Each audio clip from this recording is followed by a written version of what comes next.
पर थ्योरी में दिया था लास्ट क्लास में कि there are two types of molecules. एक मॉलिक्यूल्स है जिसमें सिर्फ बॉन्ड पेयर है, जो पिछली क्लास में बता दिया। आज मैं बतलाने जा रहा हूं कि जिसमें बॉन्ड पेयर और लोन पेयर दोनों, मतलब molecules containing bond pair and lone pair both. Molecules containing, part ले लो इसका, molecules containing bond pair and lone pair both, इसमें दोनों। और एक बात याद रखना भाई कि bond pair lone pair repulsion is stronger than lone pair repulsion। lone pair stronger than lone pair bond pair is stronger than bond pair। और lone pair की रिपल्सन थोड़ी ज्यादा है। अब देखें, इसका सबसे पहला एग्जांपल हम लोग ले रहे हैं NH3 बॉन्ड। NH3 देखना बड़ा इंटरेस्टिंग होता है। सबसे पहले सेंट्रल आइटम देखो इसमें कि सेंट्रल आइटम क्या है। तो सेंट्रल आइटम आपका क्यों हो गया नाइट्रोजन। नाइट्रोजन क्या होगा 7 2 5। इसमें वैलेंस इलेक्ट्रॉन कितना है 5 है आपके पास। चलो देखते हैं, एक फिगर यहाँ पे बना ले हम लोग। रफ फिगर में क्या होगा, नाइट्रोजन के पास 5 इलेक्ट्रॉन, 2 3 4 5 भी नहीं, और 3 H है।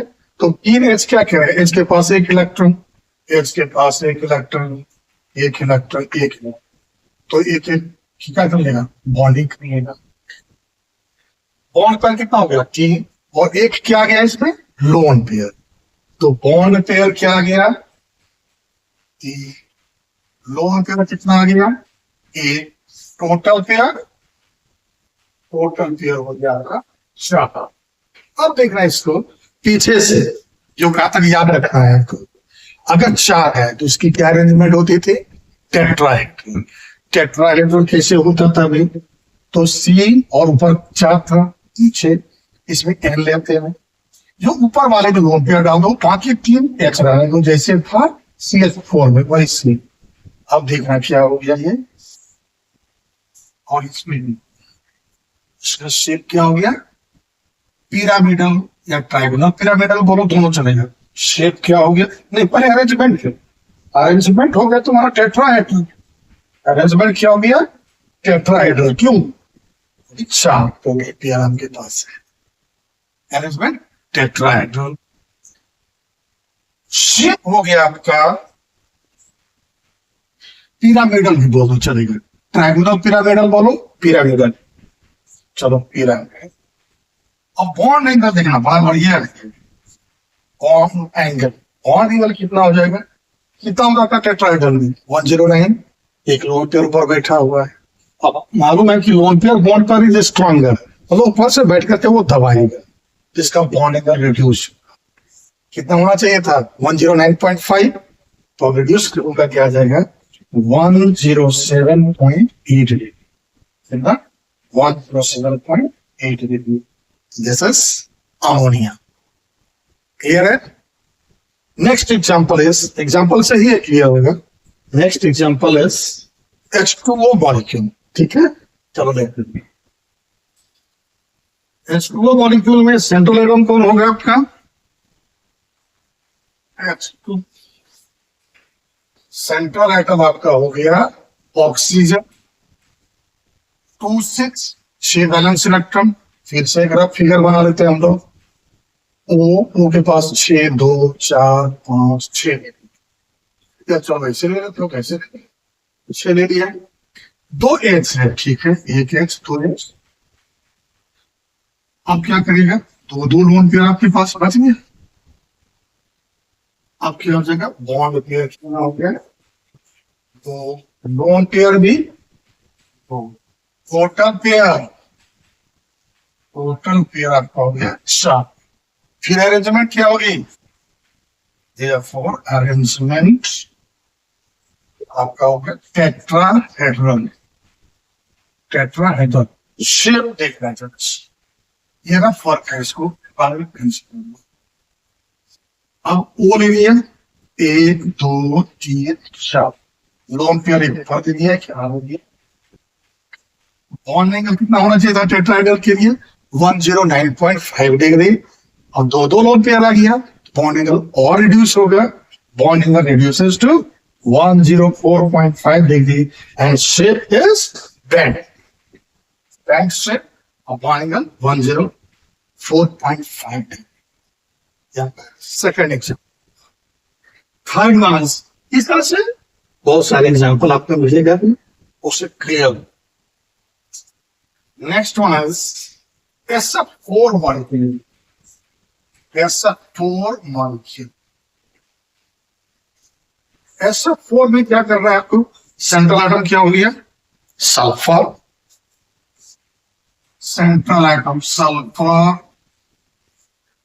286, 6 बैलेंस इलेक्ट्रॉन। फिर से रफ फिगर बना लेते हैं हम लोग। सल्फर के पास 6 4 6। एफ क्या करता है? 7 बैलेंस इलेक्ट्रॉन, हैलोजन है आपका, तो एक एक बॉन्ड का शेयरिंग करेगा, 2 3 7, बाकी एक पेयर बच गया। तो बॉन्ड पेयर कितना? 4। बॉन्ड पेयर हो गया आपका 4। लोन पेयर कितना हो गया? 1। Total pair 5। 5 वाले की क्या शेप होती थी? ट्राइकोनल बाइपेयर। So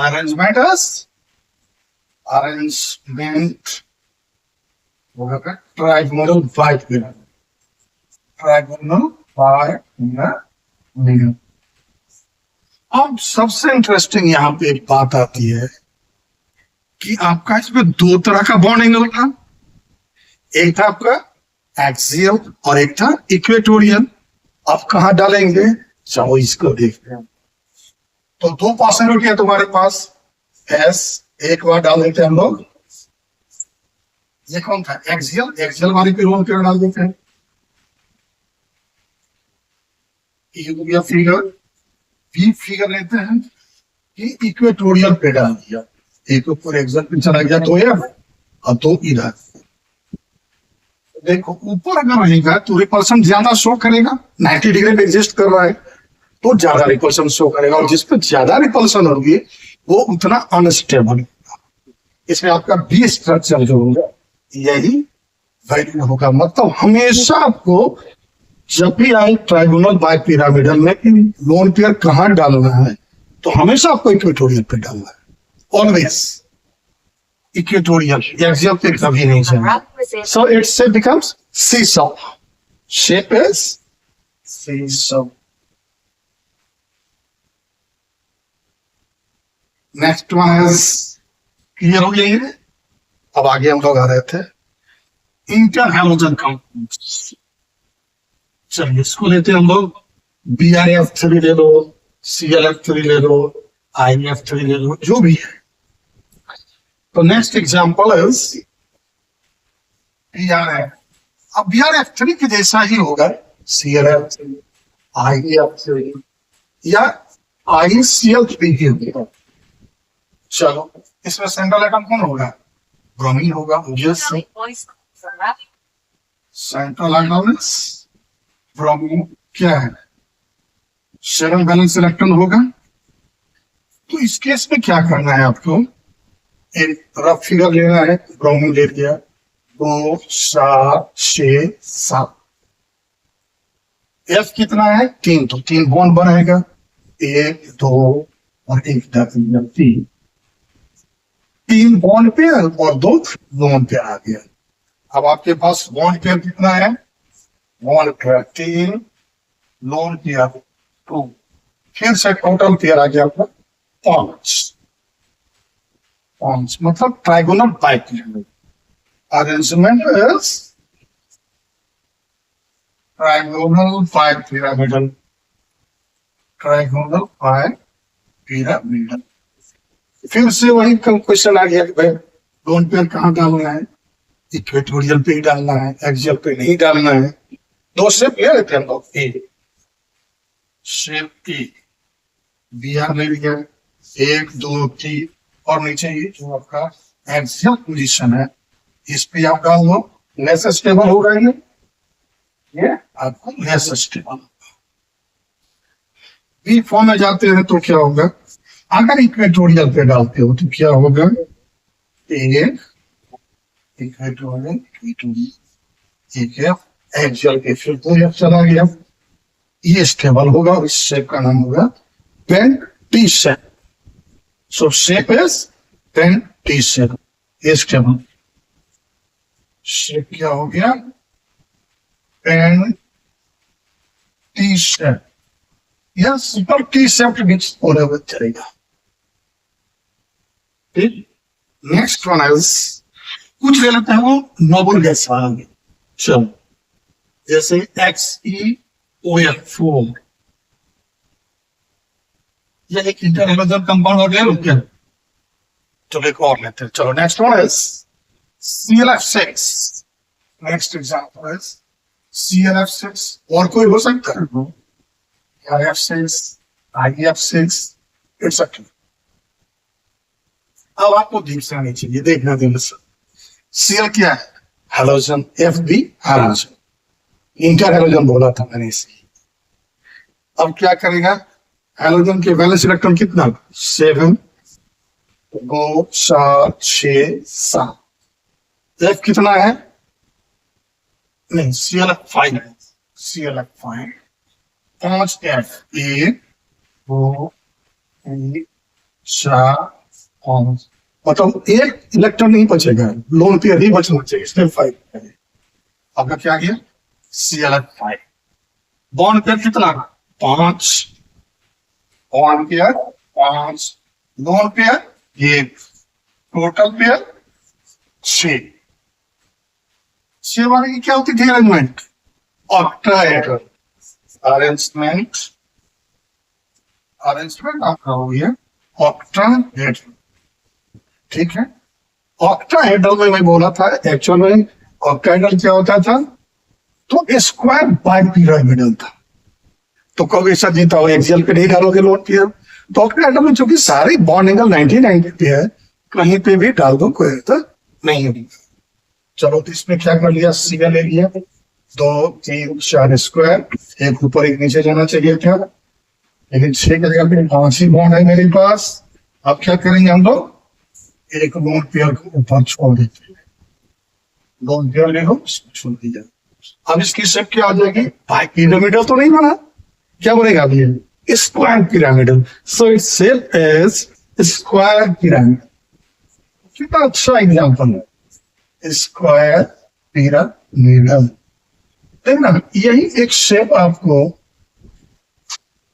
XeOF4 में भी बनेगा, देखना जरा, इसी में मैं कर देता हूँ XeOF4। Xe के पास कितना बैलेंस इलेक्ट्रॉन, 8, F कितना है 4, एक में देखो इसको राइट डाउन कर देना, इसके बाद मैं इसी में कर देता हूँ, फिर से देखना जरा सा, Xe मैंने लिया, Xe में 8 बैलेंस इलेक्ट्रॉन है। ठीक, कितना F है, 4, 1, 2, 3, 4, F ले लिया। बड़ा बढ़िया एग्जाम्पल है। वो क्या किया है, एक डबल बॉन्ड बनाया, इसको 2 बॉन्ड नहीं काउंट करेंगे, क्यों, एक पाई बॉन्ड हो गया। कहा था कि multiple bonds are not considered, मतलब क्या हो गया, डबल बॉन्ड हो या ट्रिपल बॉन्ड हो, तो multiple bonds are considered as single super pair, एक ही बॉन्ड कंसिडर होगा। ट्रिपल बॉन्ड है फिर भी एक बॉन्ड, डबल बॉन्ड है फिर भी एक बॉन्ड, एक बॉन्ड है ट्रिपल बॉन्ड है ही, इसमें एक ही बॉन्ड। तो बॉन्ड पेयर फिर कितना, 4 और 1 इसका 5, लोन पेयर 1, ऐसे ही आ गया अरेंजमेंट ऑक्टाहेड्रल। अब इस केस में जो शेप देखना, एक्स के लिए 1, 2, 3, 4, F F F F F, cover नीचे चले जाओ, लोन पेयर ऊपर डालो, शेप एस स्क्वायर पिरामिडल। कितना आसान था बताओ।